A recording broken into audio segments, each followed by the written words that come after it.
సంవత్సరం మొత్తంలో ప్రతి నెలలో కూడా పౌర్ణమి వస్తుంది. కానీ శ్రావణ పౌర్ణమికి ఉన్నటువంటి విశిష్టత చాలా గొప్పది. ఈ శ్రావణ పౌర్ణమిని జంధ్యాల పౌర్ణమి అని, రాఖీ పౌర్ణమి అని అంటారు. 2024 సంవత్సరంలో రాఖీ పౌర్ణమి పండుగ ఆగస్టు 18వ తారీఖున లేదా 19వ తారీఖున అని చాలామందికి సందేహం అయితే ఉందండి. ఎందుకింత సందేహం అంటే, రాఖీ పౌర్ణమి సందర్భంగా అన్నా చెల్లెళ్ళు, అక్కా తమ్ముళ్ళు ఆ బంధాన్ని తెలిపేటటువంటి రాఖీనైతే కట్టుకుంటూ ఉంటారండి. మరి ఈ రాఖీని ఈ శ్రావణ పౌర్ణమి వేళ ఏ సమయంలో కట్టుకోవాలి? ఈ రోజున భద్రకాల ముహూర్తం ఉందా లేదా? అసలు భద్రకాల ముహూర్తం అంటే ఏమిటి?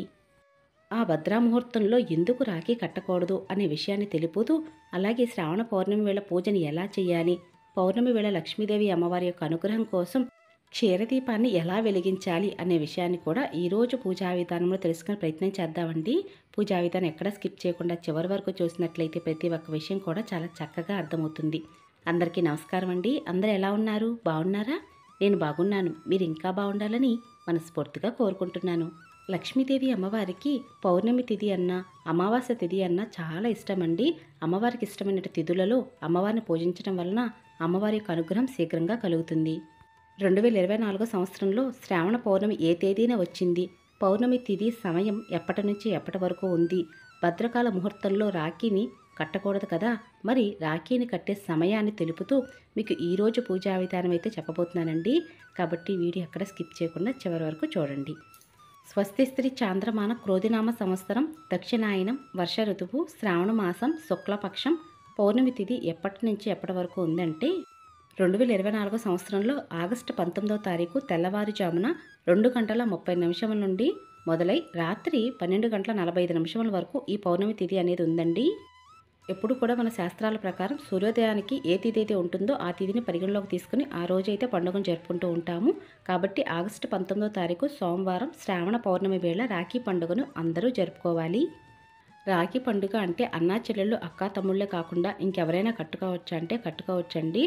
రాఖీ పండుగ అంటే ఒక బంధాన్ని తెలుపుతూ ఆ బంధానికి నేనున్నాను ఒక అండగా అని చెబుతూ ఉండేదే రాఖీ పండుగ అండి.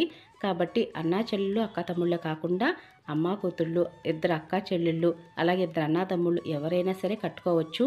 ఇంతటి విశిష్టత కలిగినటువంటి ఈ రోజున భద్రకాల ముహూర్తం ఉందా అంటే ఉందండి. ఈ 2024 సంవత్సరంలో ఆగస్టు 19వ తారీఖు సోమవారం వేళ ఉదయం నుండి మధ్యాహ్నం 1:30 వరకు రాఖీ అనేది కట్టకూడదండి. 1:30 నుండి రాత్రి 9 గంటల వరకు ఎప్పుడైనా సరే మీరు రాఖీ అనేది కట్టవచ్చు. ఈ రోజున అమృత గడియలు కూడా ఉన్నాయండి. అవి కూడా రాత్రి 10 గంటల నుంచి 11 గంటల వరకు అమృత గడియలు కూడా ఉన్నాయి. ఆ సమయంలోనే కట్టవచ్చు. ఇంతలా భయపెట్టేస్తున్నటువంటి ఆ భద్రకాల ముహూర్తం అంటే ఏమిటండి? అసలు ఈ భద్రకాల ముహూర్తంలో రాఖీ ఎందుకు కట్టకూడదు అనే విషయాన్ని కూడా చెప్తానండి. భద్రకాల ముహూర్తంలో రాఖీ కట్టినట్లయితే ఒక ఏడాది పాటు ఎవరైతే రాఖీ కట్టుకుంటారో అంటే అక్క తమ్ముడు అన్న చెల్లెళ్ళు రాఖీ కట్టుకుంటారో వారు మాత్రం ఒక ఏడాది పాటు దూరంగా ఉండాలి. ఇక ఎడబాటు అనేది వస్తుంది అని బ్రహ్మదేవుని శాపం అయితే ఉందండి. ఎందుకు అంటే ఈ భద్రకాల ముహూర్తంలో శుభకార్యాలు అనేవి జరపకూడదండి. మన పురాణాల ప్రకారం భద్రాదేవి సూర్యభగవానుడికి ఛాయాదేవికి పుట్టినటువంటి కూతురు భద్రమాతగా పిలుస్తారు. శనిదేవుని సోదరి భద్రమాత చూడడానికి భయంకరమైన రూపాన్ని పోలి ఉంటుంది. లోకాన్ని ఎప్పుడు కూడా తన గుప్పెట్లో పెట్టుకోవాలని చూస్తూ ఉంటుందండి. అందుకని ఎప్పుడు ప్రయోగాలు చేస్తూ ఉంటుంది. బ్రహ్మదేవుడు తనకి బుద్ధి చెప్పి కరణాలలో 7వ కరణంగా విశిష్టమైన చోటుని ఇచ్చారండి. భద్రమాత నిత్యము ఎప్పుడూ కూడా 3 లోకాలను అనేది సంచరిస్తూ ఉంటారండి. పాతాళలోకం, భూలోకం, స్వర్గలోకాన్ని సంచరిస్తూ ఉంటారు. ఈ భద్రమాత తిరుగుతున్న సమయంలో ఎటువంటి శుభకార్యాలు జరగకూడదండి. అంత మంచి ఫలితాలు అనేవి రావు. కాబట్టి భద్రకాల ముహూర్తంలో శుభకార్యాలు జరగకూడదు అని చెబుతూ ఉంటారు. అందుకే అన్నా చెల్లెళ్ళు, అక్కా తమ్ముళ్ళు అనేవారు ఈ సమయంలో కనుక రాఖీ కట్టకూడదని చెప్తున్నారండి. అందుకే భద్రకాల ముహూర్తంలో రాఖీ కట్టకూడదు.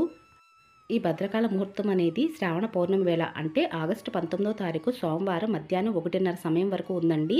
1:30 సమయం తర్వాత నుంచి రాత్రి 9 గంటల లోపు ఎప్పుడైనా సరే రాఖీ అనేది కట్టవచ్చు. ఇంట్లో ఇటువంటి ఒక చిన్న మంచి శుభతరుణం అనేది జరుగుతున్నప్పుడు మంచి శుభ సమయంలో రాఖీ అది కడితే మంచిదండి. కాబట్టి ఇవన్నీ కూడా మన మంచి కోసమే అని తెలుసుకుంటూ మీ అందరి కోసమని ఈ విషయాన్ని అయితే తెలియజేస్తున్నానండి. కాబట్టి మీకు చెప్పడమే కాదు నేను కూడా పాటిస్తాను. మా అమ్మాయికి మా అబ్బాయికి కూడా నేను మధ్యాహ్నం 1:30 తర్వాతే రాఖీ అనేది కట్టిస్తానండి.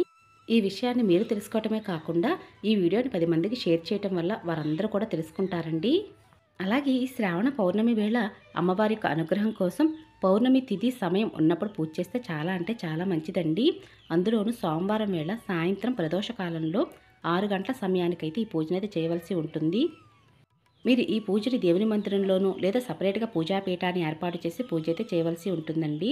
పౌర్ణమి తిథి సమయంలో ఉన్నప్పుడు లక్ష్మీదేవి అమ్మవారికి అభిషేకం చేస్తే చాలా అంటే చాలా మంచిదండి. కాబట్టి మంగళకరమైన జలంతోనూ లేదా పంచామృతాలతోనూ అమ్మవారికి అభిషేకం అయితే చేయండి. ఇప్పటి కాలంలో అందరి దగ్గర కూడా లక్ష్మీదేవి అమ్మవారి విగ్రహాలు ఉంటున్నాయి.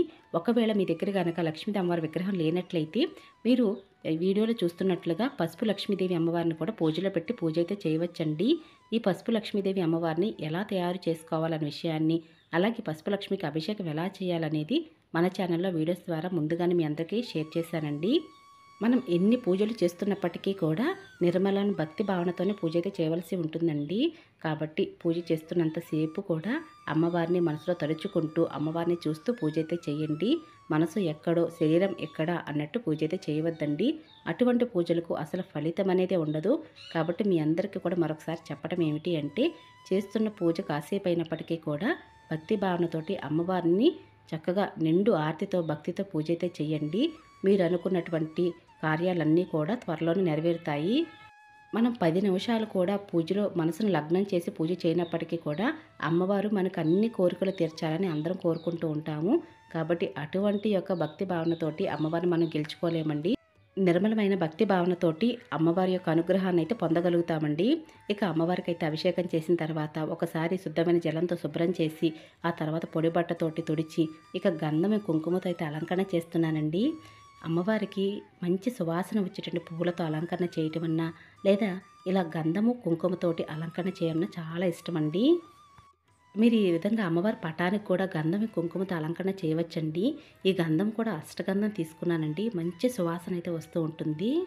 లక్ష్మీదేవి అమ్మవారికి చేసినటువంటి చిన్న అలంకరణ మీలో ఎంతమందికి నచ్చిందనే విషయం కూడా కింద కామెంట్ సెక్షన్లో తెలియచేయండి. లక్ష్మీదేవి అమ్మవారు పాలకడల నుంచి ఉద్భవించారని మనందరికీ తెలుసు. ఆ క్షీరసాగర మదం నుంచి వచ్చినటువంటి లక్ష్మీదేవి అమ్మవారికి పాలతో కనుక అభిషేకం చేస్తే ఎంతో ప్రీతి చెందుతారండి. ఈ పౌర్ణమి వేళ లక్ష్మీదేవి అమ్మవారికి పంచామృతాలతోనూ లేదా మంగళకరమైన జలంతోనూ అభిషేకం అయితే చేయవచ్చు.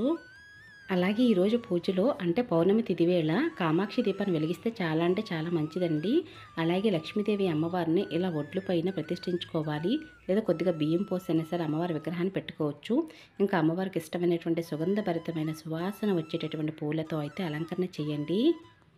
కామాక్షి దీపాన్ని ముందుగానే శుద్ధి చేసుకుని చక్కగా గంధం కుంకుమ బొట్లతో అలంకరణ చేసి ఈ రోజున ఆవునేతితో దీపం అయితే వెలిగించండి. చాలా అంటే చాలా మంచిది. అమ్మవారికి చాలా ఇష్టము. పౌర్ణమి తిథుల్లో కనుక ఆవునేతితో దీపారాధన చేస్తే అమ్మవారికి ఎంతో ప్రీతి చెందుతారండి. ఈ రోజున కామాక్షి దీపంతో పాటుగా క్షీరదీపాన్ని కూడా వెలిగించాలండి. మరి ఈ క్షీరదీపాన్ని ఎలా వెలిగించాలని నేను చాలా వీడియోస్లో మీ అందరూ షేర్ చేస్తున్నాను కదా. అయితే ఈ కామాక్షి దీపాన్ని వెలిగించడానికి వెండి గిన్నెలో వెలిగిస్తే చాలా అంటే చాలా మంచిదండి.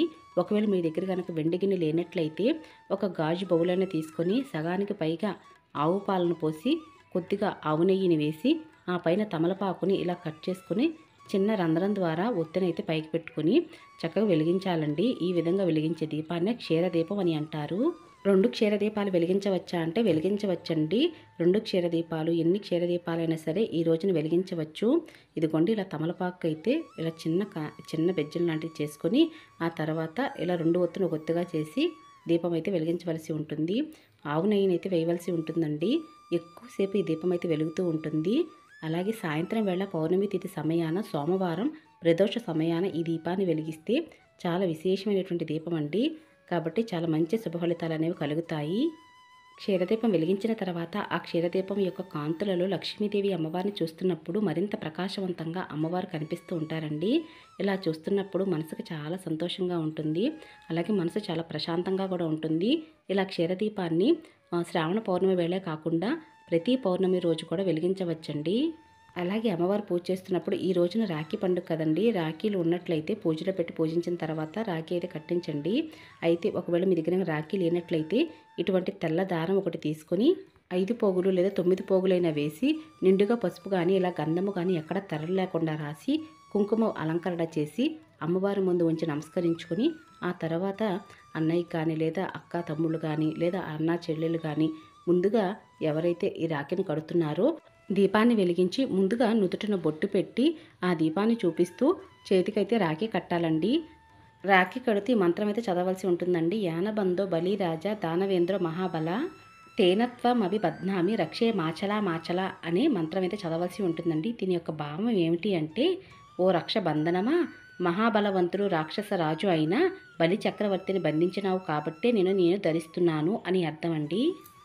ఇలా రాఖీని కట్టిన తర్వాత నోటినైతే తీపి చేయవలసి ఉంటుంది. ఏదైనా తీపి పదార్థం స్వీట్ లాంటిది ఏదైనా పెట్టి ఆ తర్వాత అక్షింతలు ఇచ్చి ఆశీర్వాదం అయితే తీసుకోవాలండి. ఈ విధంగా అయితే రాఖీ కట్టవలసి ఉంటుంది.